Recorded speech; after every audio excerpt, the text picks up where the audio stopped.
Bonjour, bienvenue à tous. Bonjour en particulier à mes 26 premiers auditeurs, les réguliers qui sont là au tout début dans mes diffusions sur le web.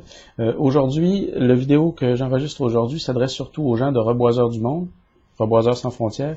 On est en train de partir cette organisation-là, une organisation sans but lucratif qui chercherait à favoriser le reboisement planétaire par l'organisation de toutes sortes d'activités, puis par un réseautage aussi entre les gens qui veulent faire du reboisement au nord comme au sud. Donc, pour les Reboiseurs sans frontières en particulier, pour Reboiseurs du Monde en particulier, quelques nouvelles qui sont parues dans les derniers jours. D'abord, un article qui s'intitule « Le PNUE, P-N-U-E, présente le Programme des Nations Unies pour l'environnement, présente un nouvel atlas axé sur les zones riches en carbone et en biodiversité. On a maintenant un outil avec des cartes qui nous permettent de voir où se trouvent les grandes forêts encore intactes, puis où il pourrait y avoir de l'afforestation qui serait faite, de la reforestation qui serait faite. Un bel outil qui nous permet de voir aussi à quels endroits la population est en symbiose avec la forêt, à quels endroits il faudrait qu'on améliore un peu la relation entre les populations locales puis les forêts. Un autre article ensuite, un article de CNW Telbec, qui nous apprend que les Canadiens veulent de l'action à propos des changements climatiques. Il y a un sondage commandé par l'Institut Pembina qui révélait que 2/3 des Canadiens voudraient qu'il y ait beaucoup plus d'action en matière de changement climatique, même si on est dans une crise économique. L'article s'intitule « Canadians want action on global warming despite economic downturn », pour ceux qui voudraient le chercher. On recommande aussi de faire une recherche aujourd'hui sur la FAO, qui préconise une gestion durable des forêts.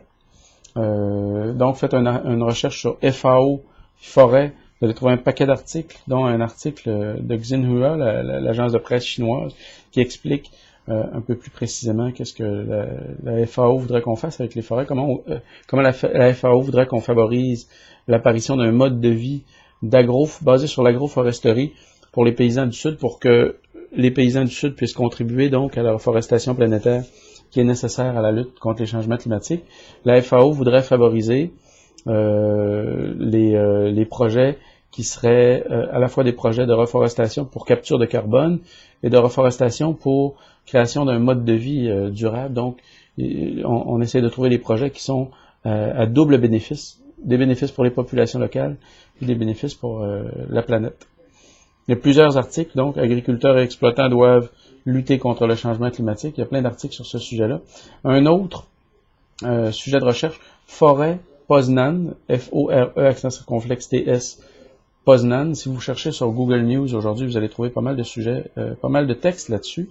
On parle du fait que à Poznan, beaucoup de gens s'entendent pour dire que la biodiversité et les changements climatiques seront des sujets mieux traités si on s'occupe de faire la reforestation, autant pour les changements climatiques donc que pour la biodiversité. C'est un objectif qui est difficile à atteindre d'après plusieurs, mais on se donne des outils pour y arriver. Donc, l'Organisation des Nations Unies pour l'alimentation et l'agriculture, c'est la fameuse FAO, propose qu'on utilise un nouvel indicateur pour mesurer la captation de carbone par les forêts.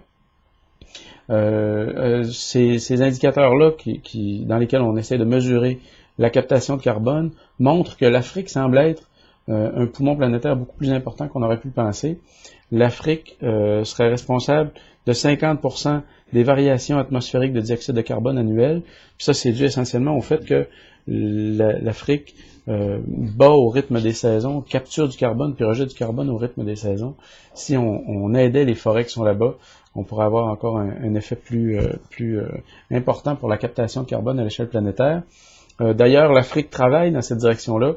Faites une recherche aujourd'hui dans Google News sur le thème Grande Muraille Verte. Vous allez voir que on est sur le point de créer une association panafricaine, une agence panafricaine destinée à réfléchir aux problèmes du reboisement puis à agir dans le domaine du reboisement. Il y a de plus en plus d'articles donc qui parlent de la Grande Muraille Verte, ce fameux méga projet écolo que l'Afrique s'est donné pour faire le reboisement de la zone sud du Sahara sur une bande de 15 km pour bloquer l'avancée du désert. avec des points d'eau régulièrement espacés dans cette grande forêt-là de 7000 km de long par 15 km de large. On a un nouvel outil, donc, pour mesurer cet apport-là des forêts à la captation du carbone. On a un outil que vous pourrez trouver sur Internet en cherchant sur REDD, programme pour la réduction des émissions liées à la déforestation et à la dégradation des forêts.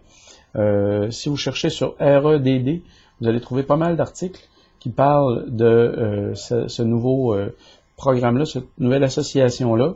Vous allez trouver entre autres un article des Nations Unies qui s'intitule REDD au secours des forêts. On nous parle du fait que les Nations Unies vont soutenir les gens qui vont travailler à la reforestation, à la lutte contre la dégradation des forêts. Donc, ceci fait le tour un petit peu pour aujourd'hui de l'actualité concernant les forêts. Si vous voyez des liens importants pour qu'on sache de quelle manière lutter contre la déforestation, lutter pour la forestation planétaire, faites-nous les parvenir. On en fera mention dans nos prochaines diffusions de revues de l'actualité dans le domaine de la reforestation planétaire. Bonne journée!